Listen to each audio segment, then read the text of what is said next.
I've been worried about since my earliest, chances at command, if you will, where, as I'm an '05 commander at a squadron level, this was certainly an issue back then. And, the talking points haven't changed much, and the talking points are strong. That seeking help is a sign of strength, not a sign of weakness, that there's an enormous amount of professionals out there that have the skill set to understand what the issues are of the individual and to apply treatments that are successful. That airmen and every service member is surrounded by command teams and whether you want to call them battle buddies or shipmates or Marines or wingmen, wingwomen, that there is this collective that really cares about you and is moving, is moving mountains to make, the stressors and the stigma go away. That said, we never really get to a point where, we see palpable trends, and get to that zero. And even if there's one that we're not satisfied and that's nothing to celebrate, that we understand that one is one too many and that the desired end state is zero. So I had my wing commanders at an event where we were talking about resiliency.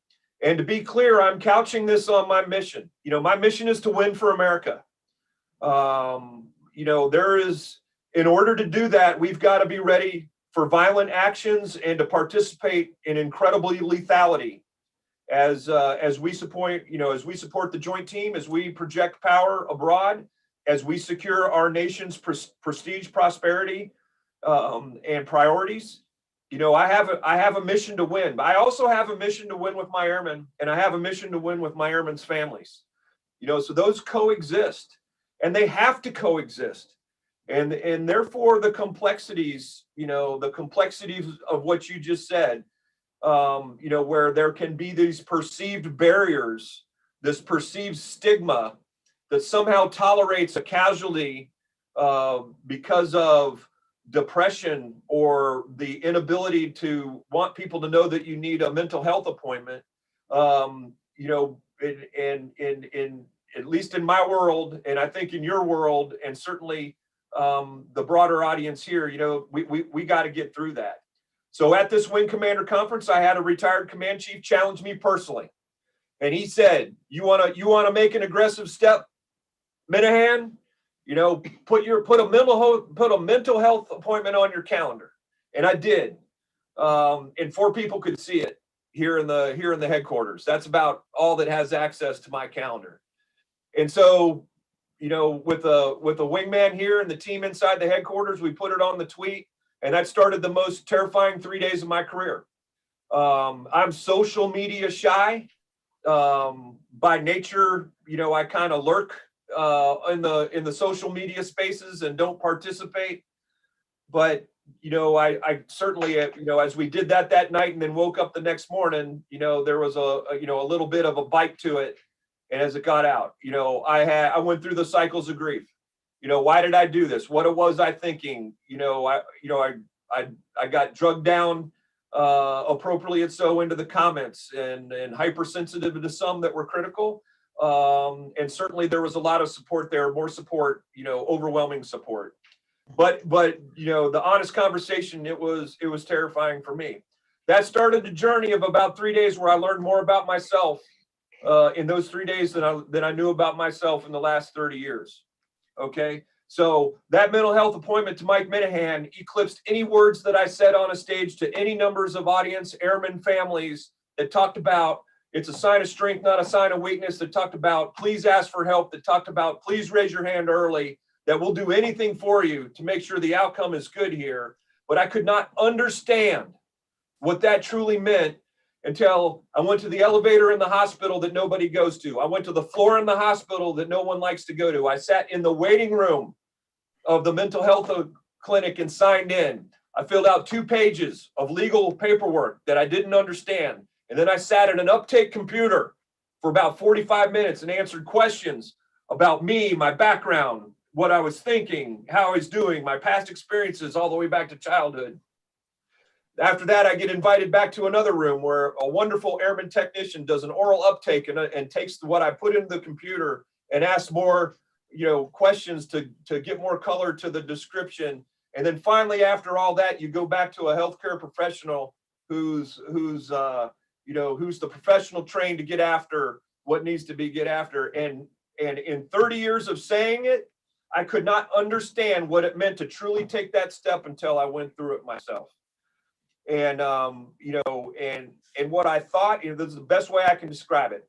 What I thought I was doing for my airmen, I found out I was doing for my airmen and me. And that it turns out when you're in the care of professional and they start going through the Rolodex of who Mike Minihan is and the accumulation of experiences, that there's some things to talk about. It turns out when you're in the Pentagon in 9/11 that there's some things that need to be talked about. When you've been deployed to combat, when you've carried human remains, when you've done angel flights for the Joint Force for 3 years downrange, I'm not trying to say my combat experiences eclipse others that are much more significant than mine. All I'm trying to say is that when the professionals started talking, it was an easy conversation and went to places that needed to be got to. And by the time I was done, I felt really good. So I've got more to say, Dave, but I'm going to take a breath here and see if you got any comebacks on that first salvo. Well, one thing, General, that we're really finding now is that part of the stigma is exactly what you just did. My combat experience isn't as bad as somebody else's. And that really tends to generate stigma itself. Your combat experience is the same as everybody else's. Yep. I mean, that's just the bottom line. We may have gone through more combat, but combat is combat. Yes. And so hopefully, that's part of what we're working on from our end. The stigma elimination is saying, hey, if you've got a stressor, it doesn't matter what it is. Let's just deal with it. But I find it interesting. So you went through the whole process as a regular airman, not a 4-star, because I know they got all kinds of back ways that you get into stuff like that. I'll be honest, the team here is amazing, and we tried to make it that way. But I parked my truck in the spot. I walked in the entrance everybody else went into. I sat in the waiting room everybody else does. And you're in there with your name tag on, and you're sitting by someone that may or may not recognize you or me. And there are other people there with a hoodie and a mask on and sunglasses. That works too. Mm-hmm. There's me who is, I'm certainly an extrovert by nature, for those that know me, and I'm not shy when I walk in anywhere, and I wasn't there, but it all works, and it's all there, and it's all very real, and it's all very raw. What I would say, first of all, I take your input on the experiences. If it's something that needs to be worked out on an individual, it doesn't matter the magnitude as it compares to other people. I think that's very wise input. Second thing I'll say is, this is not something that you can lead by example with just words, my opinion. That it takes the walk behind the talk to lower the stigma. And, I'm not saying other approaches can't be successful, but, I've got some hardcore examples, including the very next morning of that tweet where the walk, just simply that post, and then the follow-ups of a team that watches me go in there and has watched me go in there has generated, what I'll count is some genuine, action that was needed to prevent a negative outcome. Over. And you're right. And that is step one. And hopefully we can get other commanders to follow in your footsteps. There's no way anybody gets to your rank or even command master, any rank these days without having gone through some pretty horrific stuff. Yep. I mean, that's just, the way it is. That's the last 20 years of our lives. So, yep. Folks just need to start realizing that it's not bad. Now, the one thing that I really want to ask you about here, and because you brought up another thing, how do we deal with the knee-jerk reaction? Somebody says, like you, for example, you're a pilot. So when you say that, or actually let's use for lieutenant or, lower rank pilots, they say they've got a mental health issue. The knee-jerk reaction is you're grounded. Yeah. Yeah. And, go ahead. So forgive me for cutting off there. This is part of the stigma, right? And this is part of some of the accurate comments that came back to me. of course, nothing's going to happen to you. You're a general. Of course, you got instant access to the healthcare. These are real issues. Of course, you got instant access to the healthcare. You're a 4-star general. There's some truth there that needs to work out. The way I say it and the way I said it, 3 months before I did the tweet, there's no stigma in my headquarters, in my command, or my family when it comes to this. I don't know. I'll be frank. I didn't go to the team that adjudicates clearances prior to doing this, and I don't know. When my clearance comes up, so be it. Here's what we can't have. We can't have a negative outcome. Your clearance is affected and you're grounded with a negative outcome.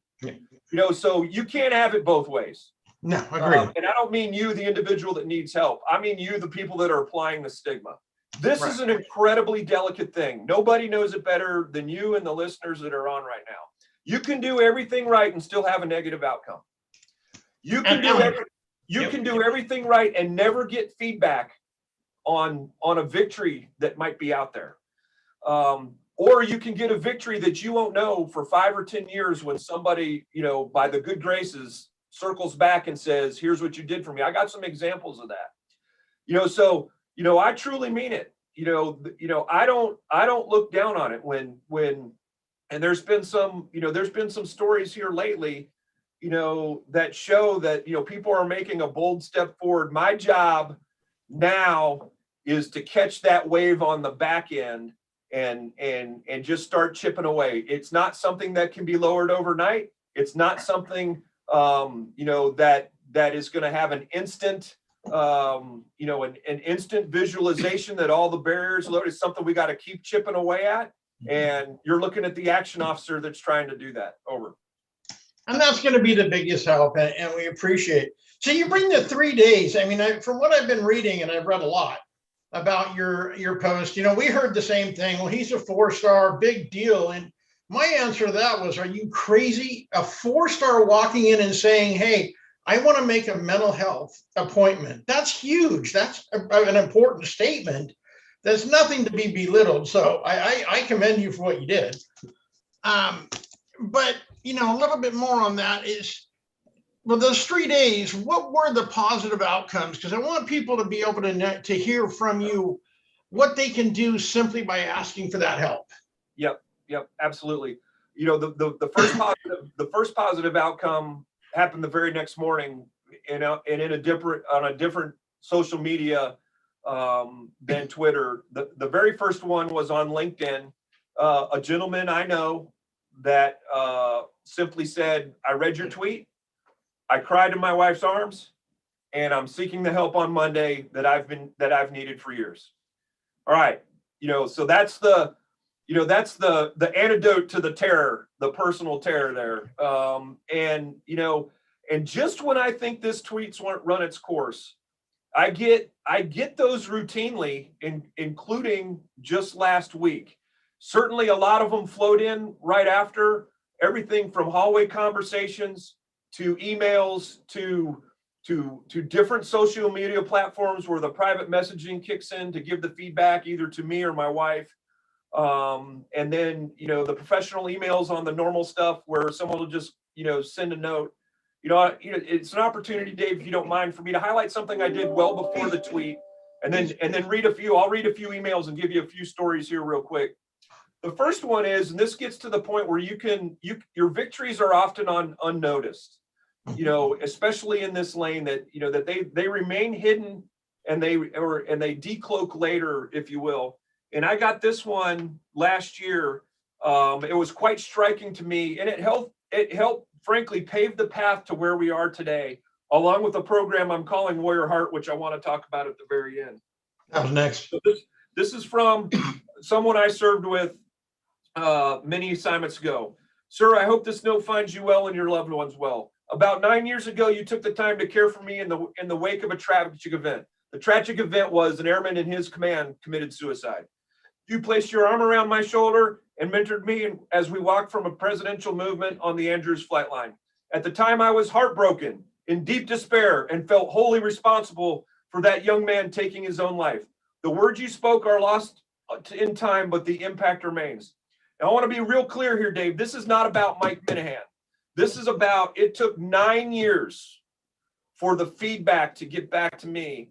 There was a victory that day that remained covered for 9 years until this gentleman decided to write me a note and say, I just appreciate those words you put. It has nothing to do with me, but everything to do with everybody's making them positive impacts. We got to remember that the victories are going on there every day.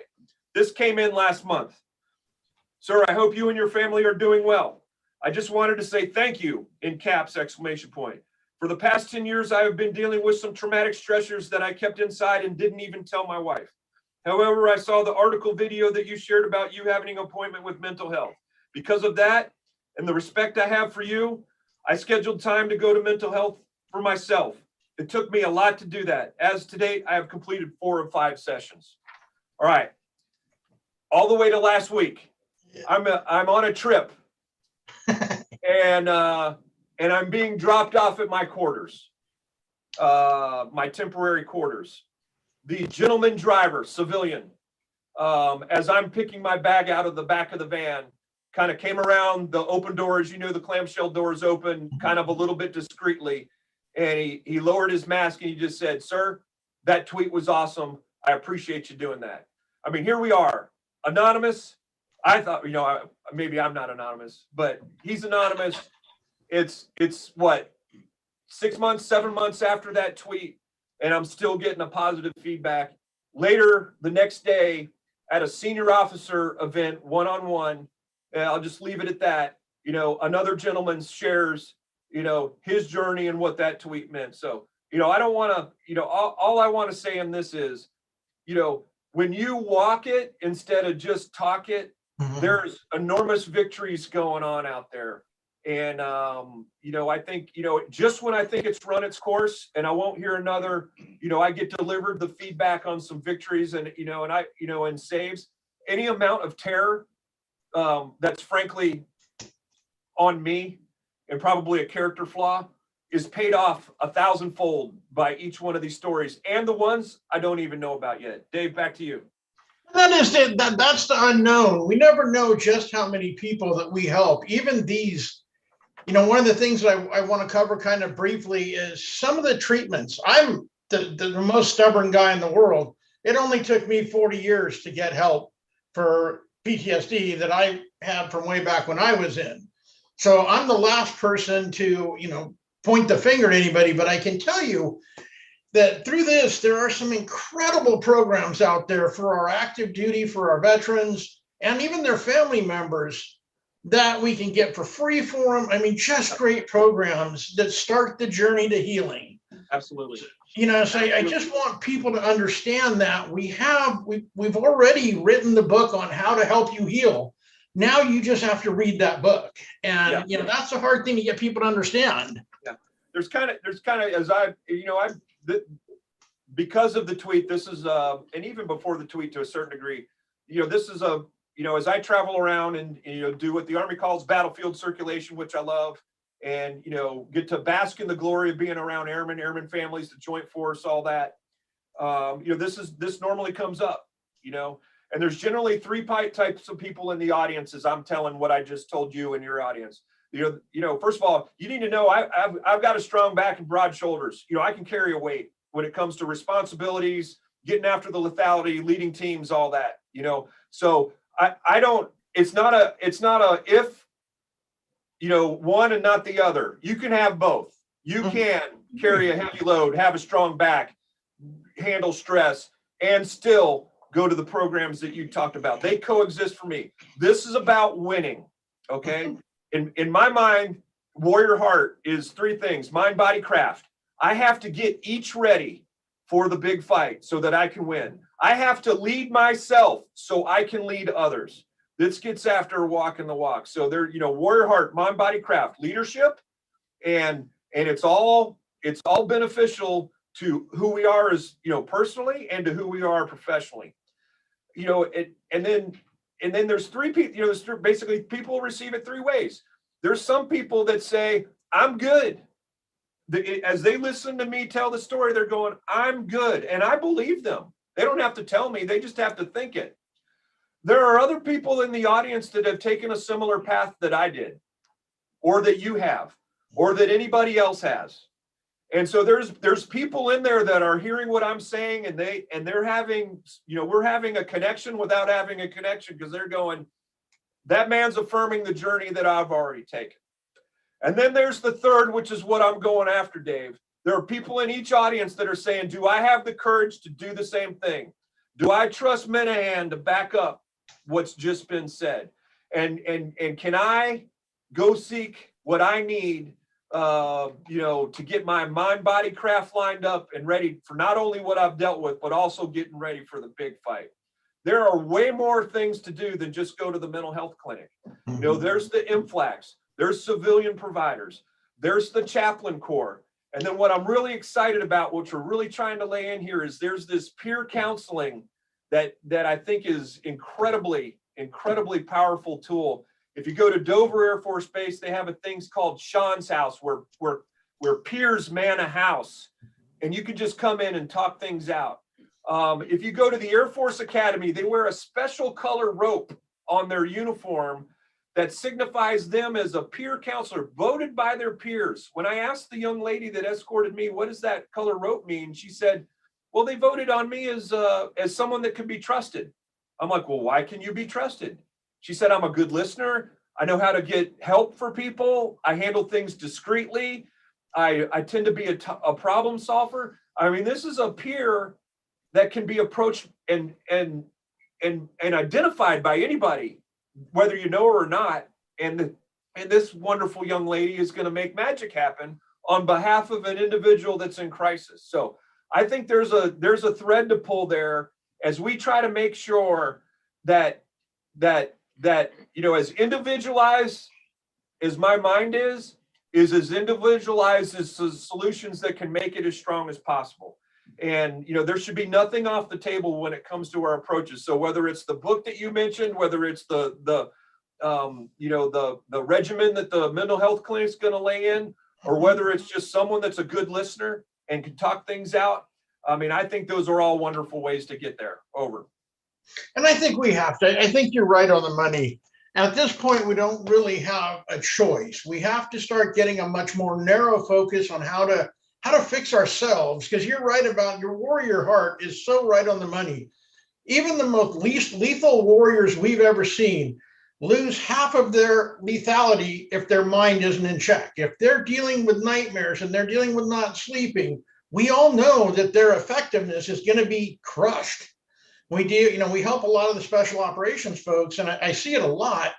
They're the most resistant to getting help, but they're the ones in a lot of cases who need it the most. And, that's why we've really created some great programs that, I probably shouldn't tell you this, but if one of your people's in a bad way, we'll get them help without anybody ever knowing it so they can get better, because our job is to get them better and keep them ready to serve whatever mission you assign them.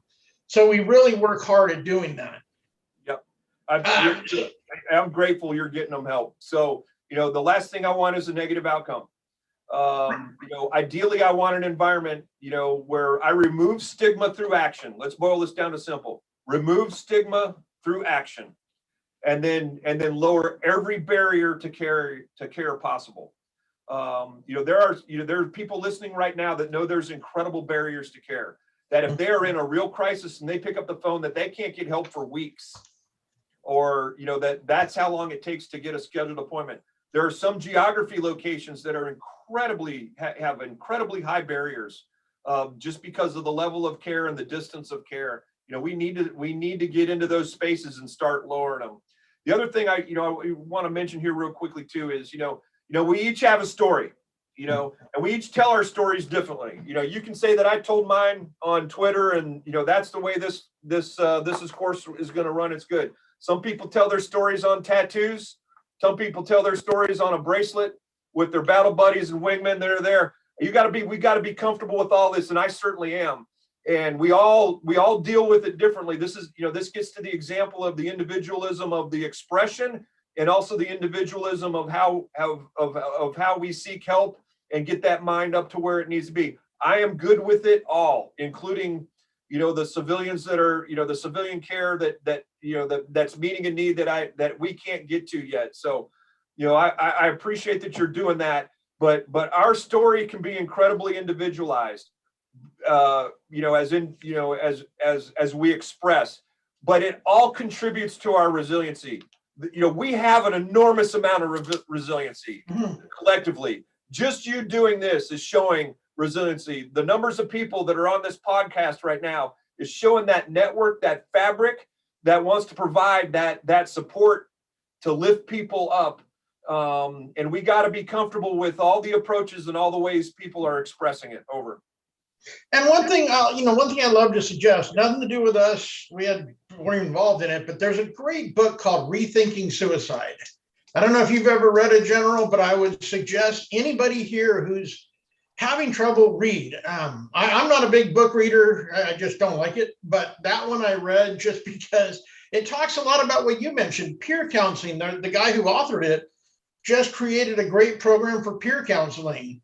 And, you mentioned the fact that some of the commands are so far removed that they can't get help. But now we've got programs that are 100% online that, it's live one-on-one with a counselor. So there's ways even we can help them. So I know you're out of time, General. If there's anything at all we can do to help your command, your airmen, please let us know. We are here. Awesome. Hey, Dave, thanks for reaching out. You were one of the first on Twitter to do it. And I believe LinkedIn as well, if I'm not mistaken. I'm glad the connection happened. Mind, body, craft, warrior heart. It's leadership and its approach to get to be winners, to get after the mission that we need to win for both ourselves, our airmen, our families, and the mission I've been tasked with.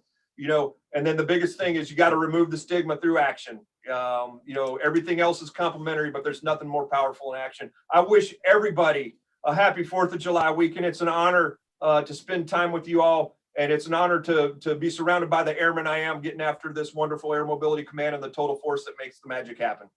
All right. Well, all you keep it safe, General. And thank you again for your service. I look forward to chatting in the future. Yep. Thank you for your service. See you. And see you.